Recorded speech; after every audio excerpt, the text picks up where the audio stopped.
So this is the crocosmia. It's a vivid red. I don't know if it's, the most popular one is Lucifer. Looks very similar. Not actually certain the variety that this one is, but this is huge. I can just give you an example. This came from a couple of small plants that I lifted, divided.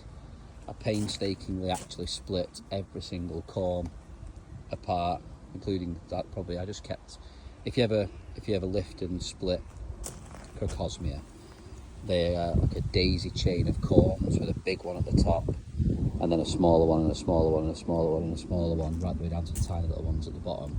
It's the top one's the most recent. That's the one that's swollen, ready for next year's flower, and obviously it just keeps pushing them down into the ground.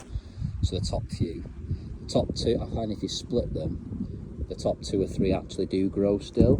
So I pulled out a batch, split them, must have had over 100 corms from a small patch, planted them all in a grid along here, and that's 2 years ago. So 2 years later you have this really huge, impressive, bright red shrub. They're so hardy. They get battered by the winds blowing up the valley here. They get buffeted by all sorts of weather.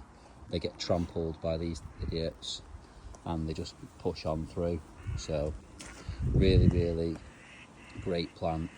They do spread. They are quite hard to remove. If you ever try to dig them up, you'll leave 2 or 3 at a time, the smallest corms in the ground. I'll show you back at the rosebud. Actually, there's some orange ones that I pulled out the main plant and moved them, and there's so many little ones just popping up all the time. They're a lot weaker. They'll take a few years to establish, so you can't just pop them out quite easily. But yeah, they propagate and split really easily. So if anybody that's got some in the garden, you want to move them and dot them around, I would definitely recommend lifting them up in the winter. Probably better as the foliage starts to die back, so you can see where to get them from, so you've got something to hang on to. So back end of autumn I think is the right time to do it, I would guess. You can pop them up, split them out, move them to wherever you want to move them. So really, really good plant. Looks, I don't know if you can see it. You can see it for miles. It's such a bright, vivid red.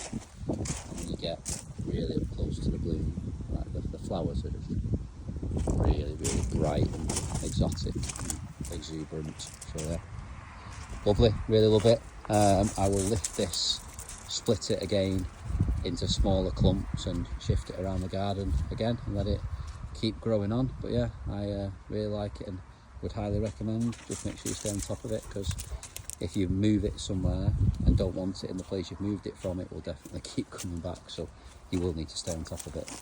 I think some varieties are flagged as invasive. So but yeah, that is the bright red crocosmia.